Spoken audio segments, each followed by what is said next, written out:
How does disorganized attachment impact adult relationships?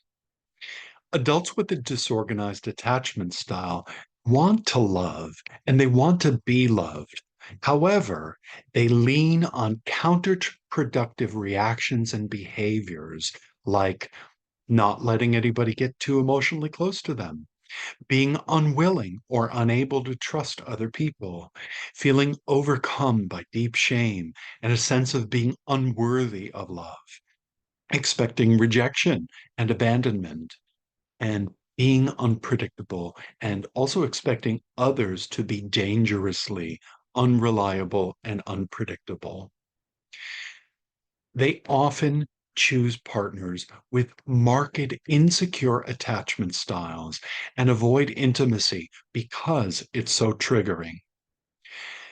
This disorganized attachment style tends to produce intense emotions that alternate with dissociation or disconnection. Because relationships feel dangerous, sometimes they can have a very strong fight response and be quite critical and blaming towards their partners and towards the important people in their lives. A disorganized attachment style is tantamount to self sabotage. If you have this kind of a style, then what happens is you see warning signs even when they don't exist. So an ugly breakup becomes a kind of self-fulfilling prophecy. What can also happen is that you can feel doomed, as if it's your destiny to be alone, it's your fate. And this can provoke even more negative behavior on your part, virtually guaranteeing that you won't find the depth and the commitment that you crave from other people. In my clinical practice, I've seen hundreds of clients who have disorganized attachment style. And these are folks who frequently struggle with intense anger and rage. And that is whether or not that rage ever comes out and whether or not they act it out. They will sadly often have chronic anxiety and fear. Dissociative symptoms are the norm. So that means numbing, derealization, depersonalization, and all sorts of somatic symptoms. These men and women will often have unstable and intense emotional reactions. And behind all this is frequently a deep recurring sense of helplessness. Many of them tell me that they feel stuck in this chronically submissive relational stance. So, for example, a number of my clients have talked with me about how they chronically people please and they feel like they're conditioned to do that. But after that sad list, here's the good news. You can change your disorganized attachment style. Now, most people are not really aware of their attachment style. They just live it out. It's their conditioning. So few people do what's necessary. They don't take the necessary steps in order to create positive change. But research shows most people can change their attachment style. In the clinical literature, this is referred to as earned secure attachment. But in order to do this, it is essential that you work with a therapist in this process, and more about that soon. So you've probably heard me say self-help tools are great. They can be wonderful, but they are insufficient to the task at hand. You cannot change your attachment style with by only using self-help methods. Now, having said that, there are some self-help methods to work on that can complement and support your therapeutic work. The first one, mindfulness and self-awareness. That's because a disorganized attachment style is one that's going to pull you out of the present moment. too often you're going to be dwelling on past hurts or fearing future attacks and betrayals that might come your way. And a mindfulness practice roots you in the only time that truly exists, the present.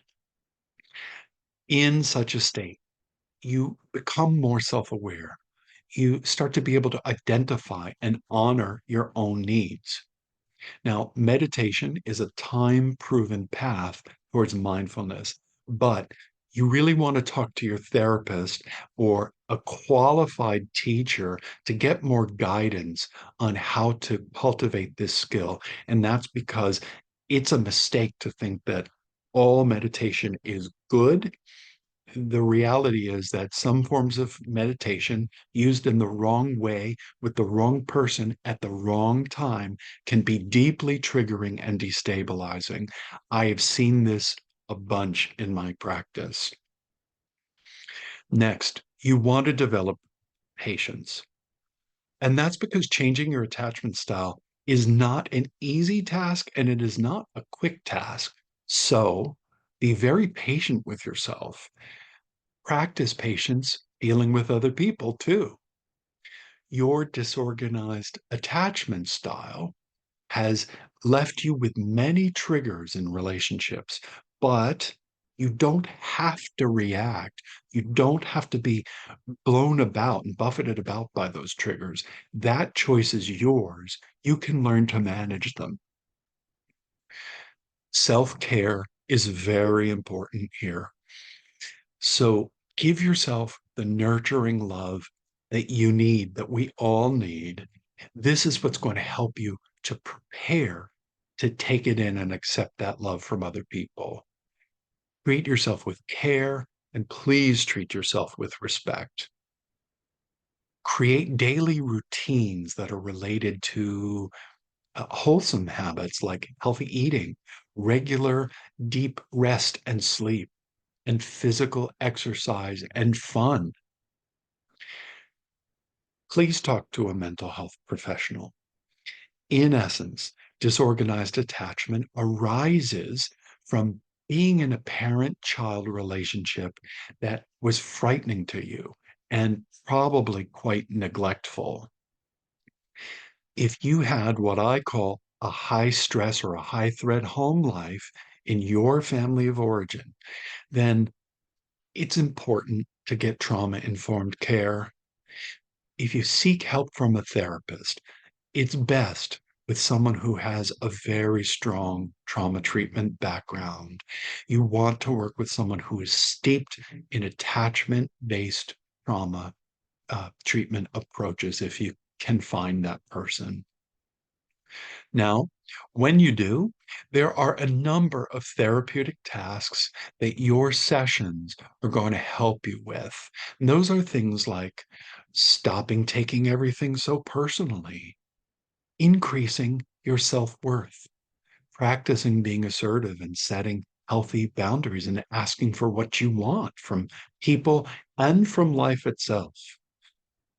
You also want to get better at avoiding manipulation from the people in your present day life. You want to gain increased control over your emotions, and you want to undo any barriers to both physical and psychological intimacy. I hope you've enjoyed this video. If you did and you want to learn more, please visit my blog. There's a wealth of information there about trauma and recovery. You can find it at www.michaelgquirke.com. Also, do me a favor. Please like, subscribe, comment, and share this video. Thanks for watching. Have a great day.